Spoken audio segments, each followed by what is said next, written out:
In this video, I'm going to show you how to redirect your dog's chewing onto one of its toys. It's almost impossible to stop dogs chewing. They love it, and there's nothing wrong with it so long as they're not chewing the furniture or your possessions. Redirecting is a three-step process. First of all, you need to find a toy which your dog is allowed to chew, such as a piece of wood or a raggy doll or something. Then you take your dog by the collar, move it away, and thirdly, you give it the toy that it is allowed to chew. So there's those three steps very quickly. We'll go through them again in detail. The key is that we're not actually stopping Kenai from chewing. We're just redirecting it. So many dogs and puppies love to chew. There's nothing wrong with that. We've just got to help them understand some things they're not allowed to chew and other things it's fine to chew them. Here we are a little bit later on in the consultation, and Kenai's chewing the table again. This is one of the big issues with Kenai. He's been chewing the table for several months, so it's a habit that's going to take a few hours at least to break.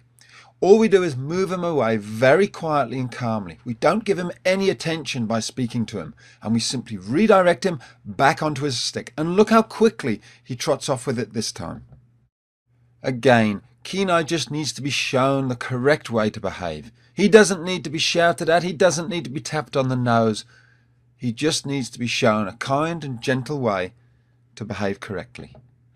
As with all things, practice makes perfect. So take your time, stay calm, and just keep giving your dog the same calm, consistent consequences of actions. And your dog will get it in the end.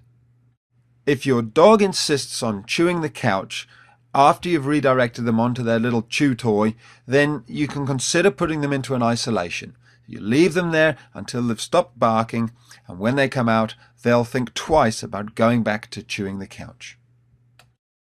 Make sure your dog knows which toys are its to chew by putting them into its pen or handing them and saying, "This is for Molly." Distraction is another word for the simple method that we've just gone through. Of course, it's always better if you can actually move the things off the floor. Here there's some wire meshing and a box of nails lying on the ground. Gemma's getting stuck into them.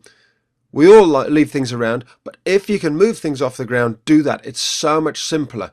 It keeps you sane, it keeps you calm, and it prevents the dog from ever even making mistakes. Set your dog up to win. All we're going to do now is bring over a little distraction, and you'll see how quickly Jenna goes, "Fine, yep, that's my toy. I'm happy to chew that. Perfect." Of course, inside the site there's a whole load more videos about how to stop chewing and mouthing and biting and stealing things. But just remember, there's always those practical things such as not leaving things around on the floor. And the most important thing of all is establishing yourself as the pack leader.